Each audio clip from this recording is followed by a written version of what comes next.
So I finally played Total Chaos. I respect it more than I actually enjoyed it.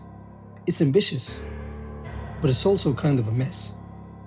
Total Chaos was developed by Stefano Cignani, and it actually started as a mod for Doom 2, before becoming a full standalone survival horror game. And you can feel those roots. The combat, especially, it's solid and sometimes responsive. But this game clearly wants to be something more psychological than just shoot the monster. You play as a Coast Guard officer responding to a distress signal from an abandoned island called Fort Oasis.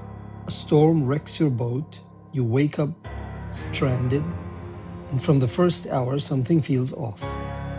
The island feels empty, rotting, like something terrible happened there, and you're not supposed to be here. Are the monsters real? Are they psychological? Is the island some manifestations of trauma, guilt? It leaves everything open. And sometimes that ambiguity is really interesting. Other times, I was just confused. There's a fine line between mystery and emotional distance, and this game kind of walks back and forth across it. There is a lot to like here though. The sound design is loud and uncomfortable. Combat feels good considering its Doom origins. Boss fights are actually creative. The crafting and inventory system is deeper than I expected. The survival mechanics are clever too. Rotten food fills hunger but damages health. Syringes help but with risk. Later you get a gas cooker to sanitize food. And there is something called the hallucination mechanic. It's really genuinely cool.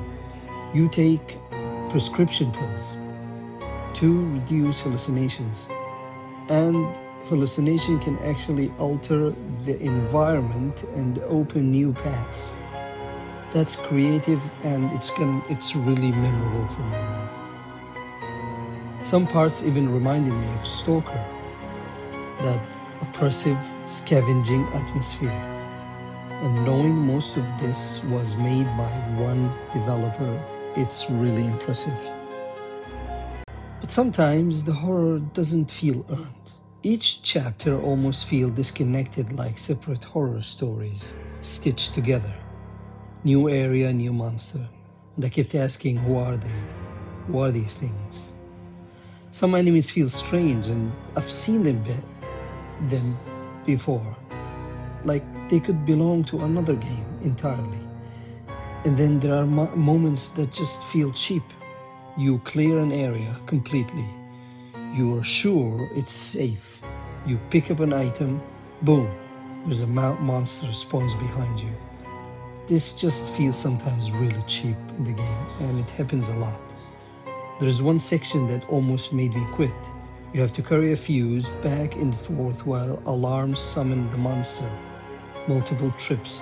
I spent nearly an hour there. At that point, it wasn't scary anymore. It was just exhausting. And when a powerful shotgun barely affects the monster, you start questioning yourself, like, why you even have a weapon?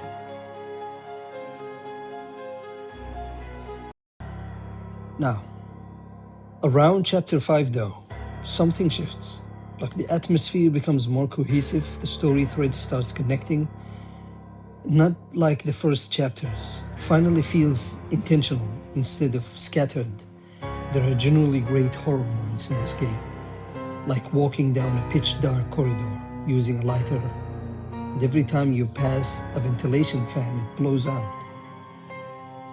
Huge tension, and the monster stalking you around is also reacting to the light.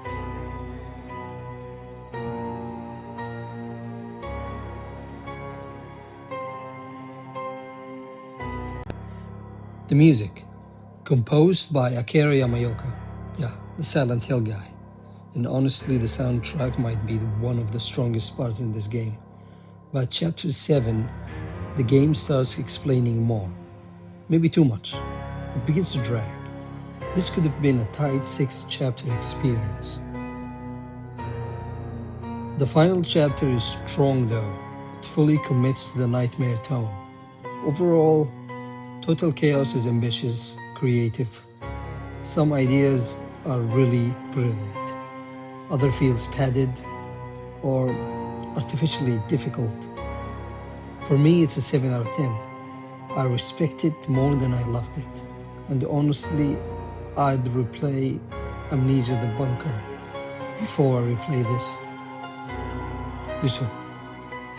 This whole experience for me feels like a one and done experience, really. Thanks for watching. Please comment, subscribe and like, it really helps.